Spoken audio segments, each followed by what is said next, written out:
Hello,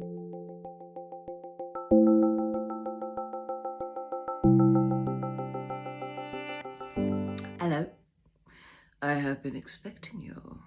How are you doing? How's it going? All right? All right? Still here? Nothing too awful? Well, I mean, it's awful every day, really, isn't it? But there are bits that we have to kind of go, yeah, that was good. I didn't fall down the stairs today, carrying the tea tray, you know, that sort of thing, which I have done before. The great tea tray trip of, I think it was about 2018. All up the newly painted stairs and the carpet. But somehow I managed to slip whilst holding the tray. So that was good. News from the village, not much. In the big winds, my neighbour's television aerial has slipped on its pole. Its pole has lost its anchorage.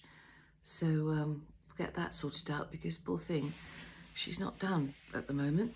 So yeah, the rubbish, you know, the rubbish, it was recycling week. The wind blew all the rubbish all around the garden. So stuff that back in the bags. It's the recycling, isn't it? It's the cardboard boxes and things. There's so much cardboard and the bag for the cardboard is never big enough. Not here anyway. But our recycling men are fantastic and they do take everything and they're very, very sweet. So it's about all the news you get when you're in lockdown, isn't it, really? Anyway, hello, welcome to is this week 4 of Fern's Fireside? Now this week I'm going to read a book called A Good Catch. I wrote this probably about 6 years ago. No, maybe even more. Anyway, it doesn't matter. It's a long time ago. And it's a story of friends and brothers and sisters and girls and the wrong lovers and all that kind of thing. So here we go. Autumn 1975. Do you remember that?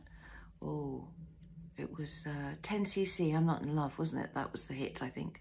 Or was that 1977? Anyway, you know, that kind of era.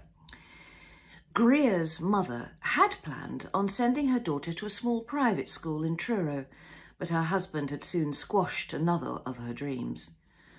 Trevay infants had been good enough for him, and it'll be good enough for Greer, is what he told her, which is how Greer was to meet Jesse again.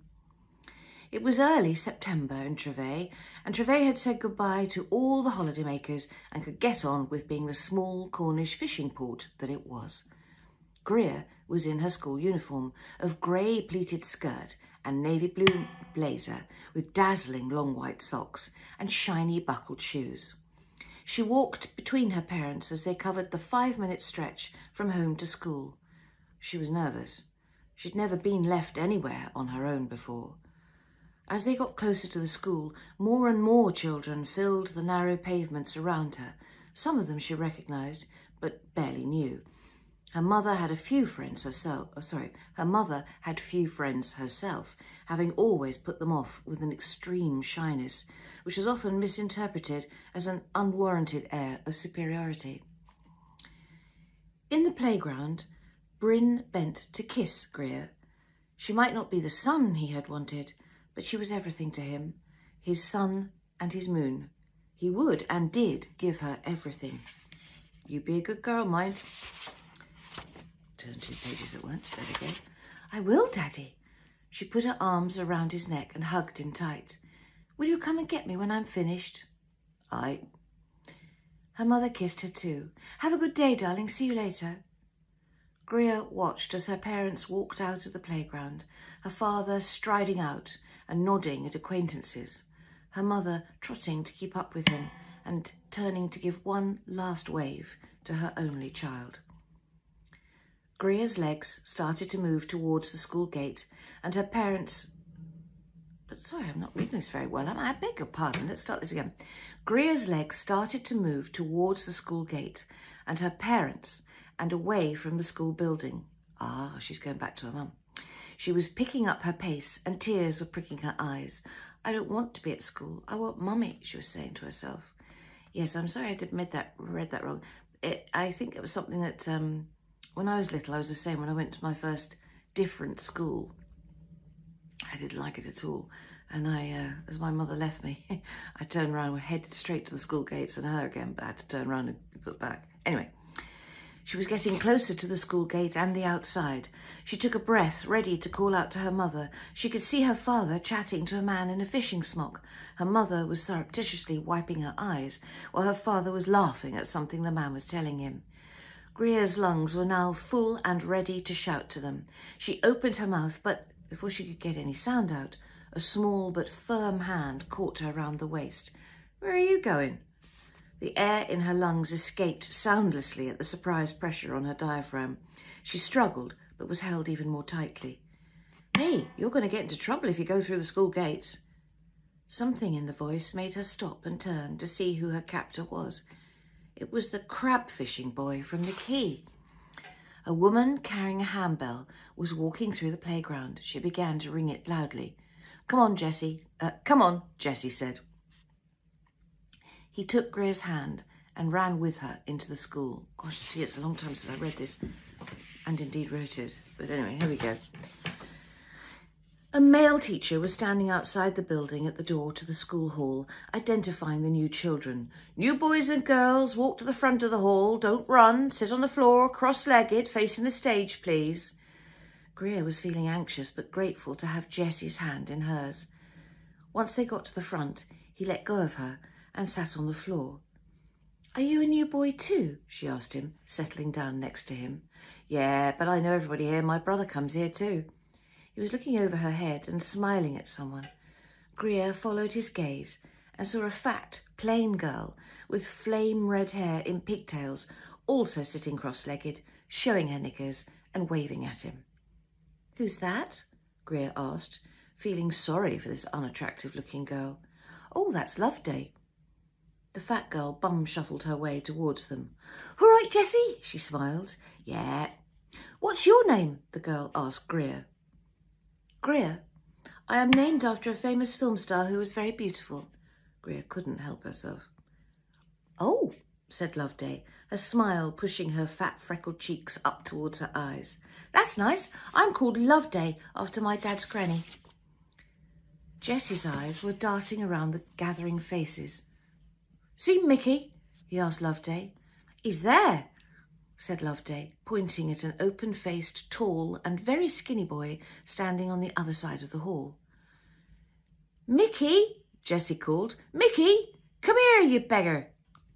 "Who's he?" Greer asked Loveday. "Jessie's best friend. Do you want to be my best friend?"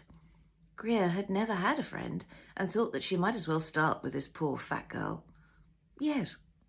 "Can I tell you a secret?" "Yes." "I'm going to marry Jessie." Greer frowned. "Has he asked you?" "No, but I am going to marry him." Loveday smiled, then had a thought. "You can marry Mickey. That way we'll all be best friends forever." Greer looked at Mickey, who winked at her. She frowned back. Loveday was tugging at her sleeve and saying something. "Do you like ABBA?" It was a long day. Mrs. Bond the children were introduced to their teacher, Mrs. Bond, who took them to their classroom. Loveday grabbed 2 desks next to each other for her and Greer. Jessie and Mickey were a row in front. Mrs. Bond called the register, explained a few school rules. Spitting and swearing were not to be tolerated, hard work was to be rewarded, and lessons began. Greer already knew her numbers and most of her letters. She wrote her name quite clearly on her new exercise book. Loveday was impressed.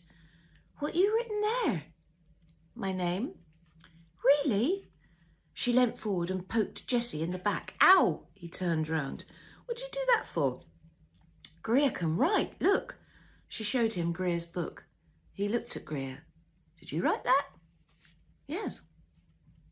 "Clever." With that one word, Jessie's fate was sealed. Greer decided it was she who was going to marry Jessie, not Loveday. How are we doing? Oh, are we going to stop there and we'll do chapter 2 tomorrow night? Thank you very much. I'm so sorry about the bad reading. My voice gets tired, I think, after a weekend of herding cats and dogs and young adult children.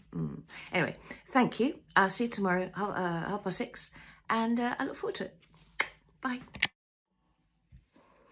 Hello, welcome again to Fern's Fireside, stories at 6:30 on Facebook, and over the week, those 5 episodes as I will read every night will then become an omnibus on Sunday mornings after the Archers, obviously, so as not to upset anybody. So I'm looking a bit hot and bothered today. I've had quite a lot to do, but it's going to be a busy week, writing and whatnotting, doing a bit of gardening. It's all coming along. Planted the dahlias, lovely. Getting the seeds in, lovely. Anyway, here we go. God, I do look a bit of a wreck today, but I apologise. Here we go, chapter 2. Now, remember last night we started at 1975 when Jesse and Loveday and Greer and Mickey all met at school. Now we're in 1987, chapter 2, the spring. "You'd do a lot worse than to marry that girl," Edward Behenna told his son. "Shut up, Dad." Jesse Behenna ducked out of reach of his father's hand as he tried to ruffle his son's hair. "It would be a dream come true for your granddad," continued Edward, as he pulled out an ancient wooden chair, scraping its legs across the worn red tiles before sitting himself at the kitchen table opposite his younger son. "If he was still alive," murmured Jesse. Jessie's mum, Jan, slid the tray of pasties she'd been making into the top oven of the Aga. She banged the door shut and swung around. "Edward, don't start all this again," she warned him, irritated. But Edward hardly seemed to hear her. "I promised my dad, as he promised his father afore him, that I'd do all I could to build the business and make Behenna's boats the biggest fleet in Trevay." "And you have, Dad," Jesse assured him. "Behenna's is the biggest fishing fleet on the north coast of Cornwall. Edward nodded. But a frown marred his lined face. The pressures of running the business were very different from those of his father's day. This year, the European Union had really become involved. Not anymore. And laws were being passed governing fishing quotas for member states. Cornwall and Devon MPs had tabled questions in the Commons about their impact on their fishing industry. How could they all hope to keep going in this climate when the government was impounding vessels and fining their owners? This interference, along with upstarts like Greer Clovelly, screwing them for every penny down at the fish market, were driving some fishermen to the wall. The old days were dying. Small fleets were struggling to remain at sea, and Edward knew that it was the likes of Clovelly who represented the future. Edward's father had fished these waters for 50 years, man and boy. Sometimes his fish would be bought by a fish finger. Do you know what? I'm having trouble with my glasses, so I'm just going to give them a polish. God damn, this is the trouble when it's live, isn't it? Never had this trouble before. Well, I did, actually. Quite a bit of trouble. Anyway, those are the old days. Ah, there you are. It's a lot better. I still don't look great, but hey. You don't mind, you're listening to the story, which is being poorly read. But anyway, here we go.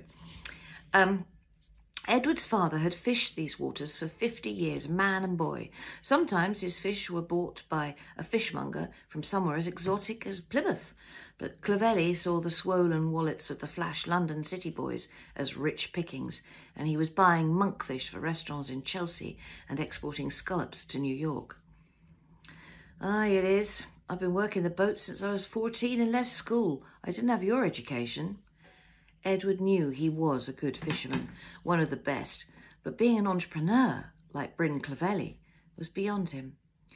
Behenna's boats had provided a good living for many families up to now, but carrying on as a lone operation was looking like an increasingly risky operation. Clovelly would love nothing more than to add a big share in the Behenna fleet to his portfolio, and Edward was finding his offer harder and harder to resist. He knew there were men with fewer scruples than he who would bite Clovelly's hand off for a deal such as the one he was offering. "Well, I'm only staying on to do O-levels at school," Jesse reminded Edward, "and then I'm full-time working at sea on the fleet. But when I'm a bit older and I've saved up a bit, I'm off travelling." His father looked at him as if he'd just said he was off to buy a Ferrari. "Go travelling? Travelling? There's more to find in your own hometown than you'd ever find travelling." "Oh, yeah, that's right, I'd forgotten. There's the Hanging Gardens of Bodmin, the Pyramids of Porthleathen, the Colossus of St. Column, Cleopatra's Needle up Wadebridge, silly me. Edward scowled at his son. That's enough of your lip, boy. You're the next generation. Greer Clovelly is a lovely girl, an only child of Bryn and his la-di-da wife, the only one they ever managed. Poor sod never had a son. Poor me, I got two, and neither of them any bloody good. Leave off mithering the poor lad, he's only 16, he's got ideas of his own, Jan said. Oh, I knew by his age that you were the one for me, Edward told her, and Jan groaned inwardly as Edward played his familiar riff. As soon as I saw you, 12 and looking like an angel, I said to my mate, that's the girl I'm going to marry. Yeah, and more fool me I did marry you. Edward caught Jan's hand as she walked from the Arga to the sink. No regrets, though, maid. No regrets. Jan felt the warmth of her husband's rough and calloused hand on hers and wondered. She'd had plans to travel to the Greek islands and sleep on the beach under the stars, like the character she'd read about in a book once. The last book she'd read. Must be more than 20 years ago. But Edward had wooed her into submission, and she never did send off the passport application form that had sat on her mother's dresser for 2 years after she'd married. For their honeymoon, Edward had taken her to Exeter, and they'd seen a rep production of The Mousetrap. Edward had promised her that the next show they'd see would be in Paris. Well, almost 20 years on, and they still hadn't made that trip. She stooped and dropped a kiss on her husband's weather-beaten forehead, feeling the spikes of his overgrown eyebrows tickling her chin. Edward Behenna would now be more likely to see the surface of the moon, the insides of the Folie Bergère. She smiled. No regrets, my handsome. She straightened up. But that doesn't mean to say you can dictate what Jess's future's going to be. Edward let go of her hand and turned his attention back to Jessie. Greer is a lovely girl, clever, beautiful, and comes from a good family. Jessie gave his father a glare. I'm not marrying someone so that you can do a business deal. What are you talking about, business deal? Who said anything about business? I'm just saying she's a lovely girl. Edward looked at his son with a patient, innocent smile. Bryn Clovelly was a sharp operator. For all of his talk about a merger, Edward knew that selling a share of the business to him was a risk. However, Bryn had no boys of his own. Like Edward himself and most vain men, Bryn was desperate for his business not to die with him. If Jessie and Greer were married, it would ensure that Behenna's boats were safe, and Bryn would have himself a son-in-law from one of Trevay's oldest fishing families. They were building a dynasty, but Jessie seemed to have other ideas. Edward got a hot itch on the back of his thinning scalp when he thought about selling his son's future off to the highest bidder. Well, she may be, said Jessie, but I'm not marrying her. If you want to do business with old man Clovelly, do it yourself, but leave me out of it. And what's the matter with looking to the future? Edward spread his hands, fingers splayed on the old table, his extraordinary eyebrows raised in innocence. Plenty. Jessie dropped his head and stared at his lap. Oh, now, cajoled his father, you're not bleating about that other girl, what's her name? Jessie's mother took her hands out of the sink and wiped the suds on her apron. Edward, leave him alone. Loveday Carter is a really nice girl. Jessie would be happy with her. Let the boy fall in love with whoever he wants. Her mother hasn't got a pot to piss in. And anyway, what's love got to do with it? He doesn't know what love is, Edward said, exasperated. Oh, but you did, or so you say, Jan threw back, and stopped me from having a bit of life in the bargain. Oh, you and your life. Jessie recognised the brewing of a row, and his father didn't disappoint him. You didn't have a life till I took you on. You've wanted for nothing since we married. I'm a good man. I'm not a drinker or a womaniser. And I'm supposed to be grateful for that fact, am I? That now life starts and ends at Trevay Harbour Sheds, am I? Edward stood up. Oh, there's no talking to you when you get in one of your moods like this. You sound like your mother, and she was a miserable cow. I'm going back to work. But the pasties, they'll be ready in a minute. I'm not hungry. In the simmering silence that remained after Edward had stomped out of the door and into the spring sunshine of Fish Lane, Jan stood for a moment in powerless frustration. Edward had set his mind on securing the future of the fishing fleet, and if that meant arranging a marriage between Jessie and Greer Clovelly, heiress to the Clovelly Fisheries Company, then that would be it, no matter what Jessie wanted. She ran her thin hands through her short hair and bent to get the pasties out of the oven. "They're hot," she said, needlessly serving one to Jessie. "Thanks, Mum." She put one onto a plate for herself and, wiping her hands on the tea towel that was perpetually tucked into her apron, sat opposite her son. "Eat," she told him. Jessie did so. After a couple of mouthfuls, she said, "So, is it Loveday?" Jessie shuffled a bit in his seat. With a full mouth, he said, "I don't know, but it's not Greer." "How do I know? I'm 16. I want to see the world before I decide on anything. I've got my own mind and my own life." Jan nodded in understanding. It was one thing encouraging Jessie in a particular direction, but quite another thing to put all this pressure on the poor lad. "I'll ask your dad to back off." There we are. 11 minutes of reading. Yes, this gets more complicated. It's not all about fishing boats, but, Cornwall is very about fishing, so that's why it's all in there. But anyway, take care, and I look forward to seeing you tomorrow. And yes, in the words of Captain Tom, tomorrow will be a good day. See you then. Bye. Hello, how are you? Shall we get cracking with this? Jesse, we know, is in love with Loveday, but his dad wants him to marry rich Greer. And he's only 16, poor boy, poor Jesse. Anyway, here we go. Jesse left the cool of the narrow lane of terraced fishermen's cottages and was walking up the hill away from Trevey and towards St. Peter's, the fishermen's church. The graveyard slumbered in the warm sun, and delicate white cow-parsley heads shuddered in the light breeze, making shadow patterns over the cushions of forget-me-nots growing beneath them. He always glanced at his grandfather's grave as he passed, and today its granite headstone glittered like a smile. Jesse touched his brow and saluted his grandfather before carrying on up the hill towards the sheds.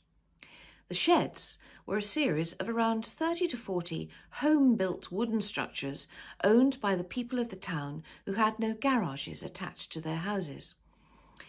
They were built long before the motor car was invented, and they were lovely. The sheds had started as makeshift stables and boathouses, but now contained all the detritus of modern living. It was a kind of shanty town sited on a 2-acre plot of flattened mud and sand. Opposite the sheds, some of which were now 2 stories, stood a long line of boats of all kinds, dinghies, clinker boats, fishing boats, rotting hulks, along with trailers of varying sizes on which the boats could be towed down the hill, through the town and down the harbour slipway into the water. At the entrance to the sheds was the second of only 2 public phone boxes in Trevey. The other box was down on the quay. Every resident knew the number of these boxes, and regular calls were made between the 2 to give a shout to the lifeboat crew or call a man home for his tea. Do you remember that? The phone boxes, when I was young, I could go to the phone box and actually wait in the phone box for a phone call because we knew the numbers of the phone boxes. Mad, but good fun. Jesse walked past the phone box, kicking up a little sandy dust as he did so. He looked over to his father's shed, which had expanded over the years and was now a run of 4 sheds linked together.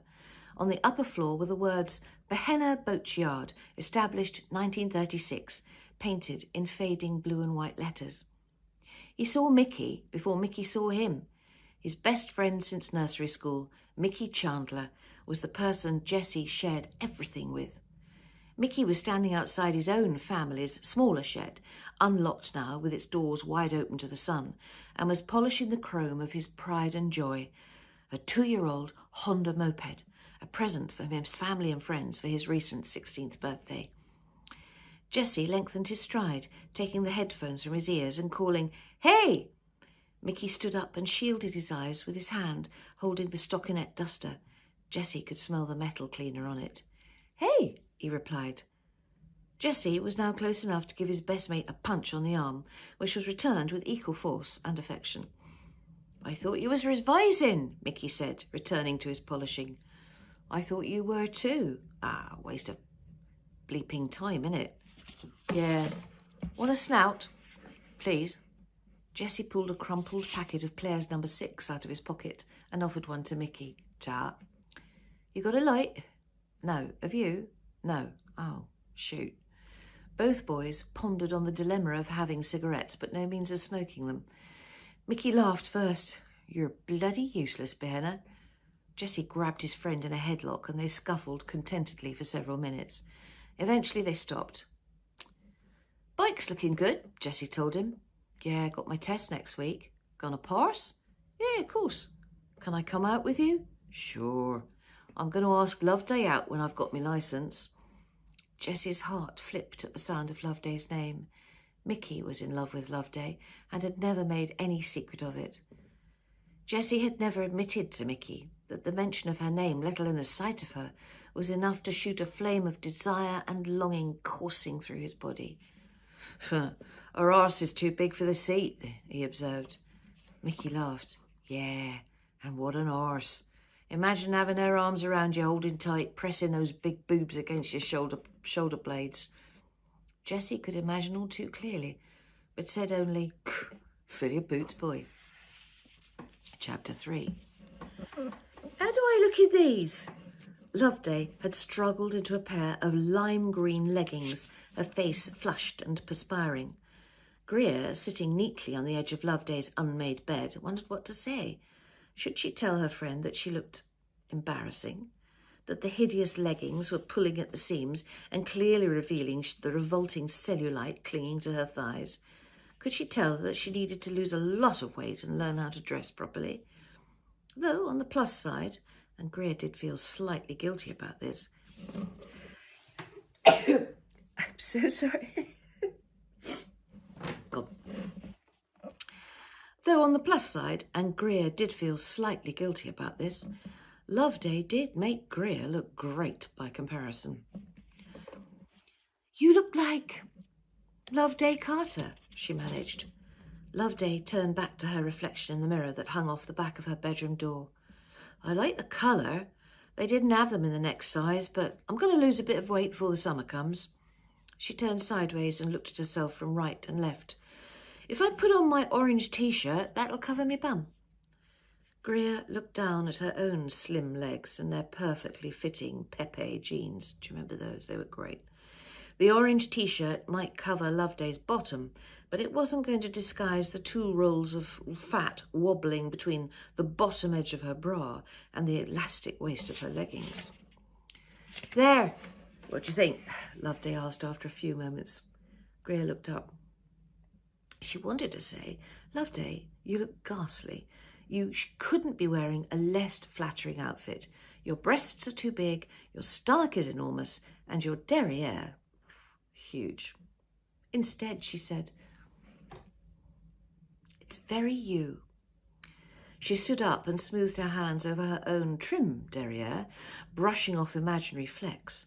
Loveday was now at her dressing table mirror. The dressing table itself was strewn with several used cotton wool balls and a large amount of ancient makeup, a cold, half-drunk cup of tea and an empty Diet Coke tin. Hanging from a glass hand with curved, upright fingers were strings of gaudy beads and a worn pair of knickers. Greer pulled the collar of her crisp white shirt up at the nape of her neck and checked that the cuffs of her sleeves were turned back, as the models in her mother's monthly Vogue magazine did. She wanted to get out and see Jesse. Come on, the boys will be waiting for us.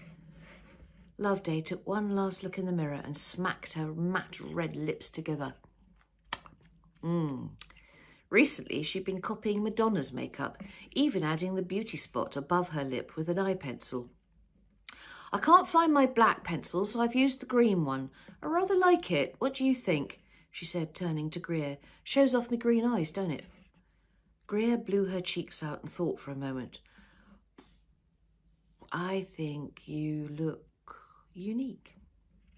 Loveday hugged her uptight friend. You're so sweet. Uptight, really?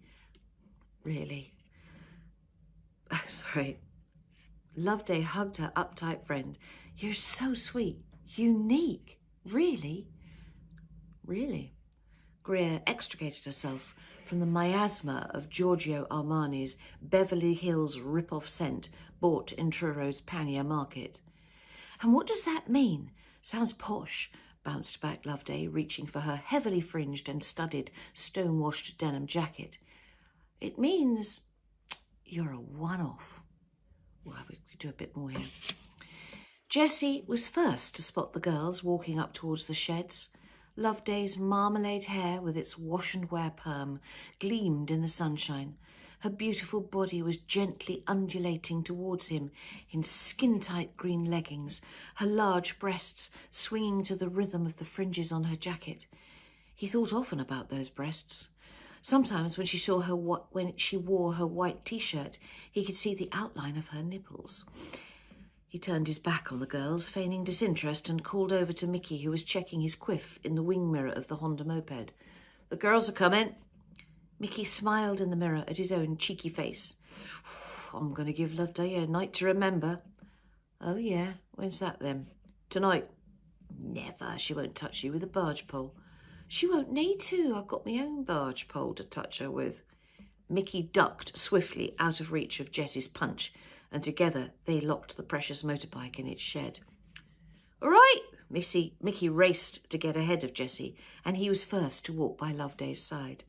"Yeah," she smiled at him, and for him the sun seemed suddenly to be shining extra bright. Then he frowned. You got something on your lip?" He lifted a finger to wipe at the mark on her face. She grabbed her wrist before it got to her. "It's me beauty spot like Madonna's. It's unique." "Oh. Looks like you're drawing on yourself." Loveday stopped and waited for Greer, who was a couple of steps behind with Jessie. "How does my beauty spot look?"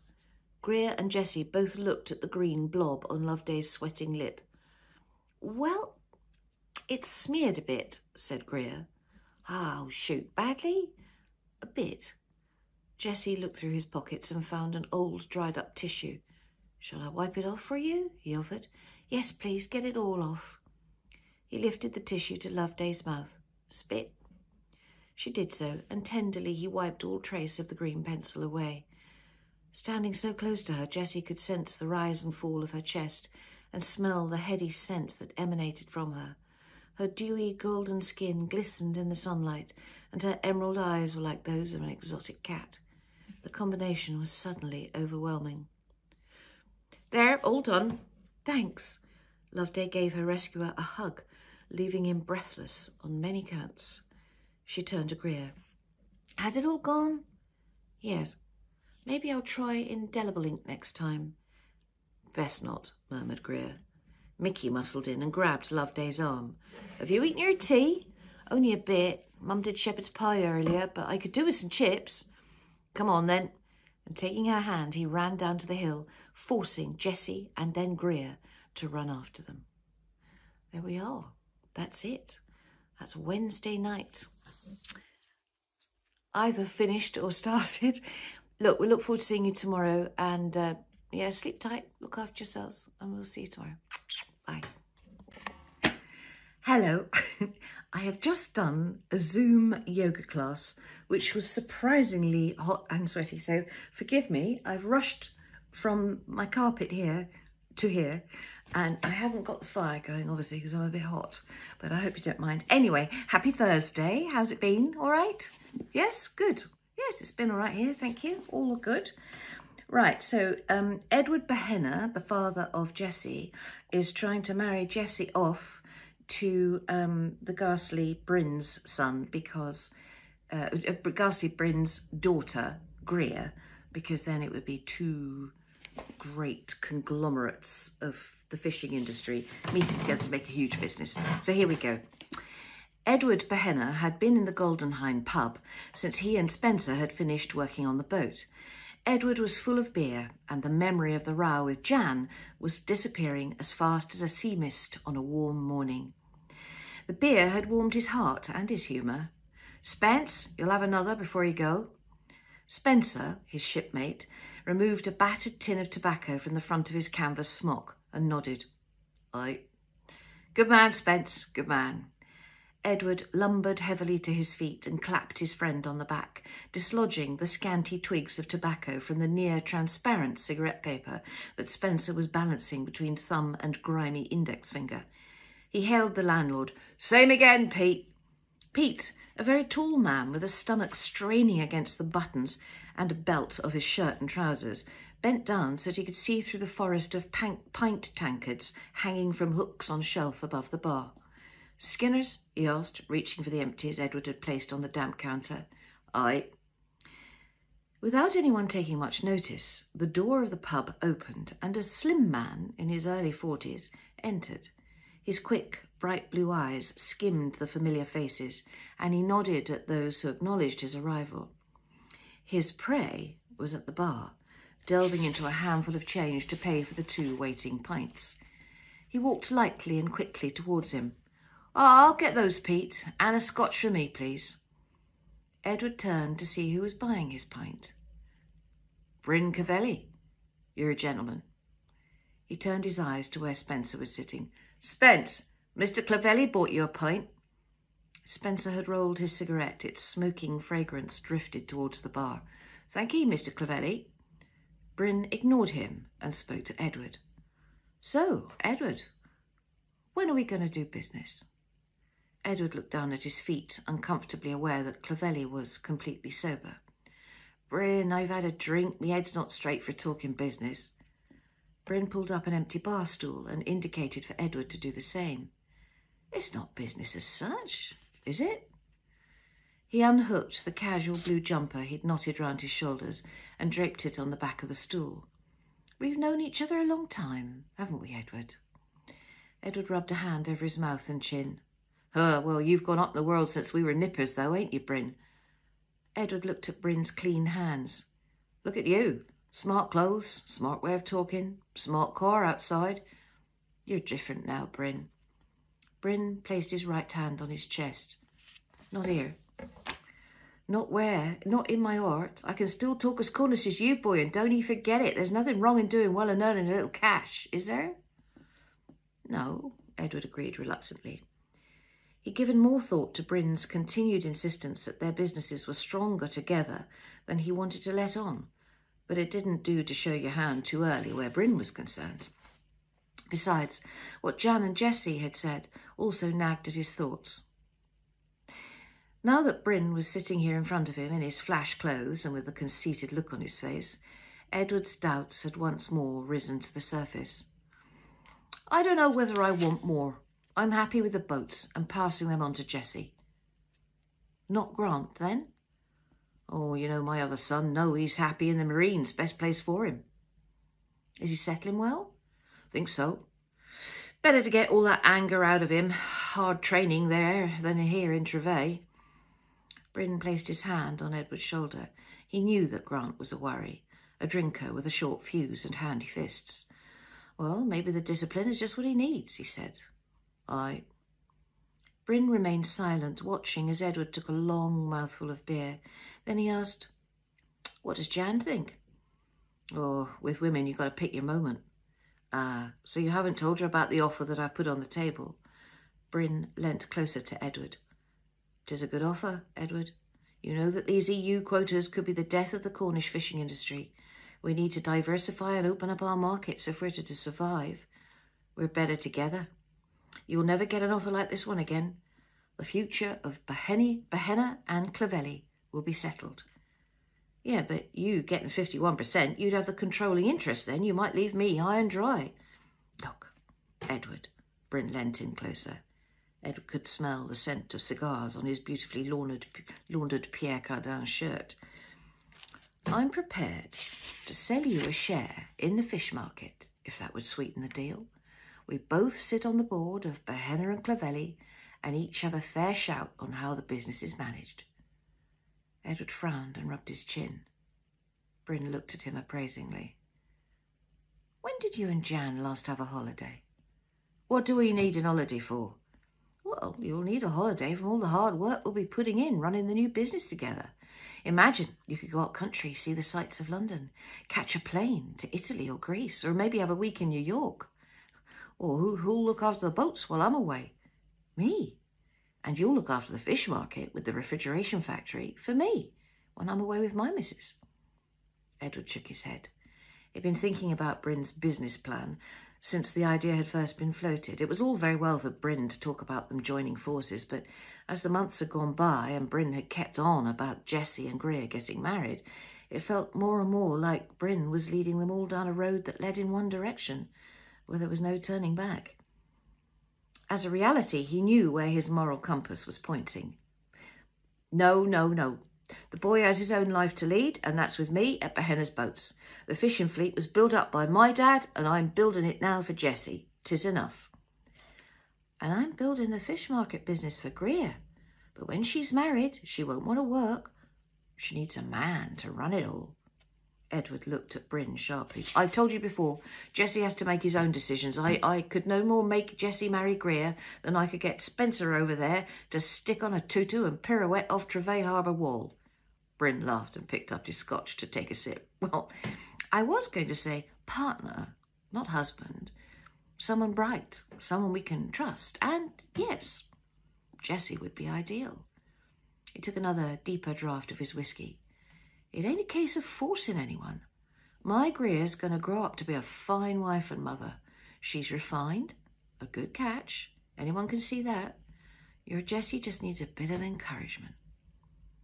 Greer Clovelly reached into his pocket and took out a brown envelope and placed it on the table between them. You've been blessed with two strapping boys, Edward. Greer is a daughter to make any man proud, but she's not a man with a man's head for business. Imagine Clovelly Fisheries and Behenna's boats becoming one big company. Your boats supply my market.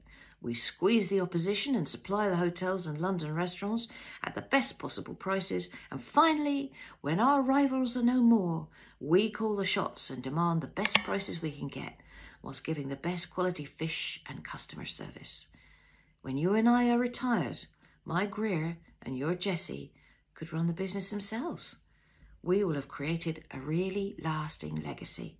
The icing on the cake would be for them to marry and merge two great family businesses into one, a fairy tale ending.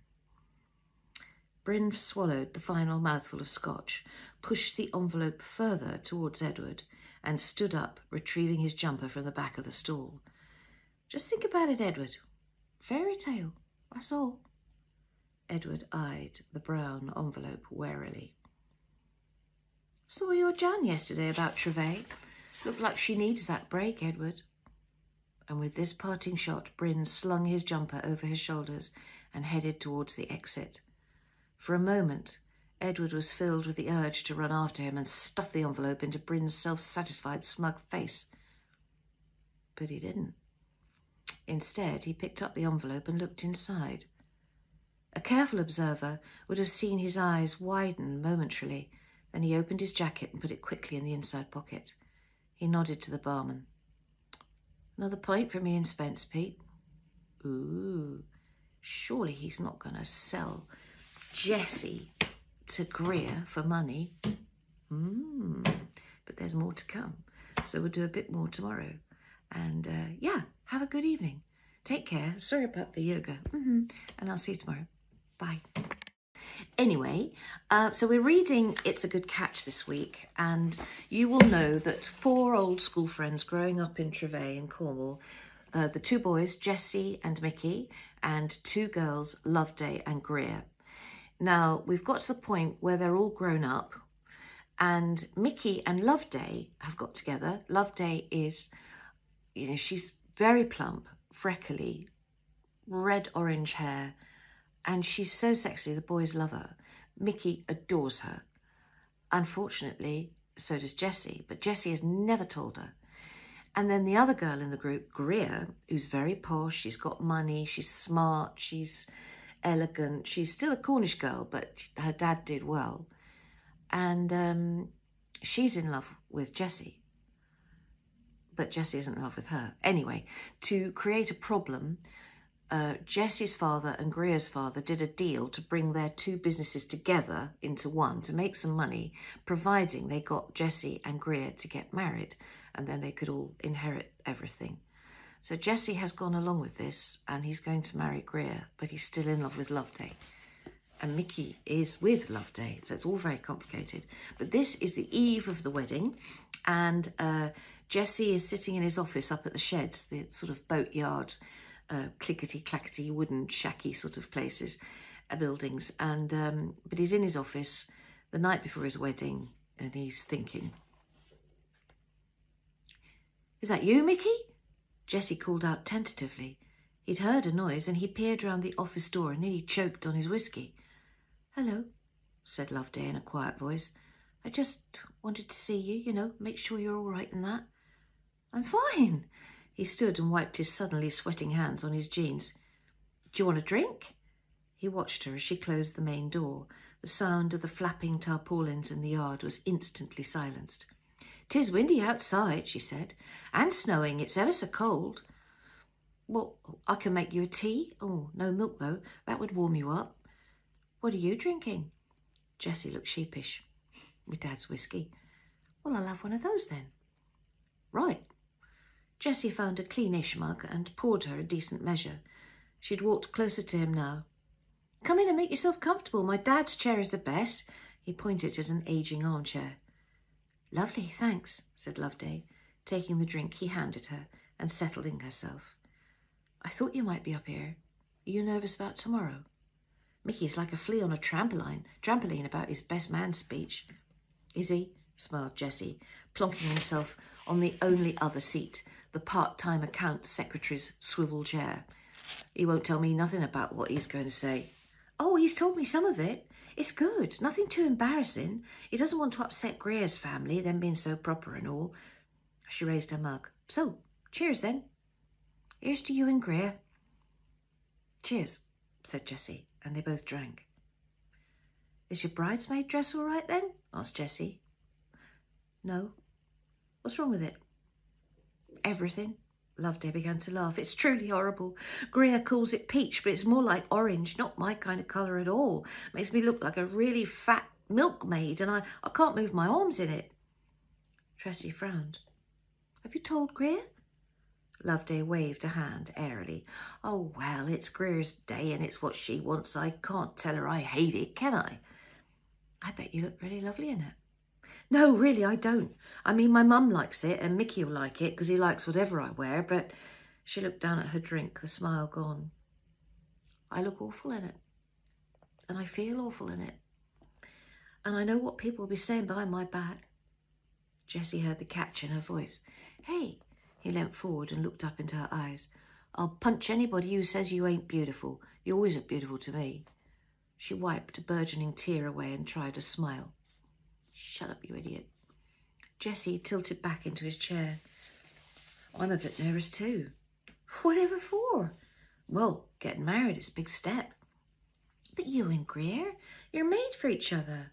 She looked at him carefully. "Aren't you?" "Oh, yeah, of course we are. Yeah, she's great. We're mates, known each other forever, almost as long as I've known Mickey and you." "I used to have a crush on you when I was little." The whiskey had gone to her head. Jess laughed. "I know." Loveday stuck her tongue out at him. "Don't laugh, 'twas awful. All you ever did was go off with Mickey and play football." "What did you want me to do?" "Well, play with me." "And do what? Talk about Barbie and work on dance routines?" "Ah, you're a shit dancer, Behenna. So are you." She stuck her leg out and kicked his shin. "How dare you? I was disco champion one Christmas at school." "Yeah, well, the boys voted for you because your bottom wobbled so nicely in your costume." She gave him another kick in the shins. "Got any more of that whiskey?" Jesse reached for the bottle and poured each of them a generous slug. "Do you remember the school poetry competition?" said Loveday. "The one where Greer wrote that soppy thing about the universe and the animals?" Jesse started to giggle. "Yeah, I didn't understand a single bloody word." Her face, when she was up there reading it, Loveday put on a holier-than-thou expression, all serious-like and putting on a posh voice. "She won, though," said Jesse, loyally. "Yeah, but only because the bloody teachers didn't understand it either. They only gave her first prize because they couldn't face her mother complaining." "Oh, her mum's all right." "Really?" Jesse said. "Yeah, of course she is," Loveday added quickly. She hadn't been meant to be so mean about her friend. She blamed it on the whiskey and being made to wear a dress that looked horrible.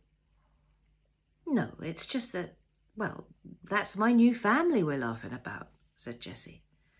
They sat in silence, absorbing this reality. Loveday moved to stand. Well, I only came to see if you were all right, that's all. And you look fine to me. Jessie put his hands up and stopped her. Don't go. I like you being here. Loveday touched his blonde hair and stroked it. Do you? Yeah. Loveday sat down slowly. How nervous are you about tomorrow? Jessie stretched up, leaned back and blew a long breath out of his mouth. Well, to be honest, I'm shit scared. Am I doing the right thing, Loveday? Of course you are, Jessie. She gave him a reassuring smile. You're marrying Greer. How can that be wrong? You're going to be part of a new company. You'll make money and drive a flash car and have holidays in Spain. Of course you're doing the right thing. Then why does it feel so wrong? What are you talking about? It feels wrong. I'm only 21 and I'm not sure if I want to marry anyone, not just Greer. It's not her fault.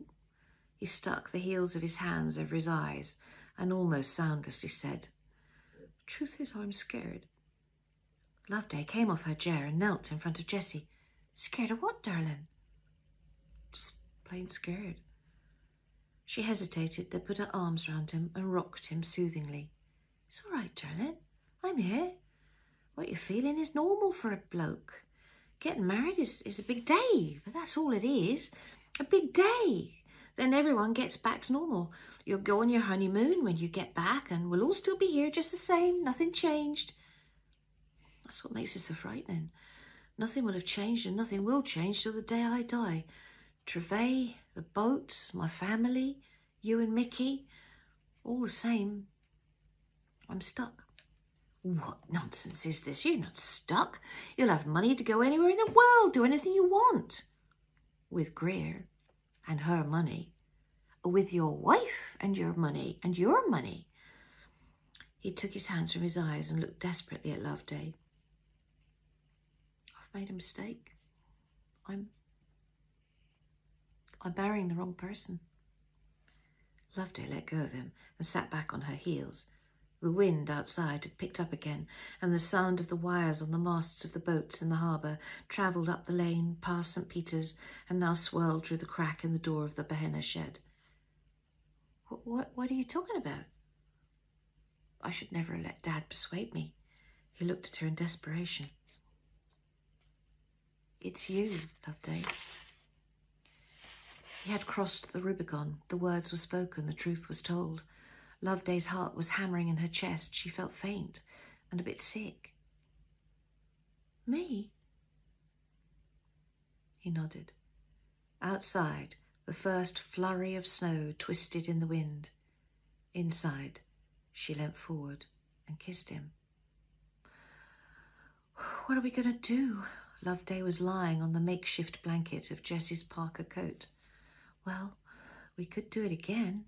He traced the soft dough of her stomach from her belly button to her breasts.